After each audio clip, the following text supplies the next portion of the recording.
Η οικογενής υπερχολυστερολεμία είναι μια συχνή κληρονομική διαταραχή του μεταβολισμού, στην οποία ο ασθενής εμφανίζει πολύ ψηλά επίπεδα κακής LDL χολυστερίνης στο αίμα.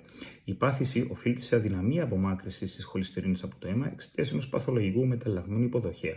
Το τελευταίο με τη σειρά του αποδίδεται σε ένα παθολογικό γονίδιο, το οποίο κληρονομείται από τους γονείς. Το τελικό αποτέλεσμα είναι η συσσόρευση της χολυστερόλης στο αίμα, η αναπόθεση, η καθίζηση δηλαδή στα τυχώματα των αρτηριών, τα οποία στενεύουν και στο τέλος αποφράσσονται.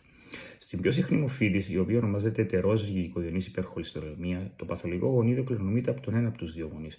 Το χαρακτηριστικό της πάθησης αυτής είναι τα πολύ ψηλά επίπεδα LDL χολυστερόλης, συνήθως πάνω από 190 για τους ενήλικες και πάνω από 160 για τα παιδιά. Η νόσος αφορά σε 1 στα 250 άτομα. Είναι δηλαδή εξαιρετικά συχνή, γεγονός που με βάση τον πληθυσμό της Κύπρου αντιστοιχεί σε πάνω από 3.000 άτομα. Στην εξαιρετικά σπάνια περίπτωση, 1 στις 600.000, όπου το παθολογικό γονίδιο κληρονομείται και από τους δύο γονείς, μιλάμε για την ομόζυγη οικογενή υπερχολυστερολεμία. Σε αυτή την περίπτωση, το χαρακτηριστικό είναι τα εξαιρετικά ψηλά επίπεδα LDL χολυστερόλης, 6-8 φορές πάνω, ήδη από τη γέννηση. Οι ασθενείς με οικογενή υπερχολυστερολεμία έχουν πολλαπλάσιο κίνδυνο εμφάνισης φραγμάτων από πολύ νεαρή ηλικία. Δυστυχώς, πολλές φορές η νόσος διαγνωστικείται μόνο εφόσον προκύψει κάποιο καρδιακό σύμβαμα, ενώ θα μπορούσε πολύ εύκολα να διαγνωστεί με μια απλή εξέταση αίματος, στην οποία θα βρίσκαμε τα πολύ ψηλά επίπεδα χολυστερόλης.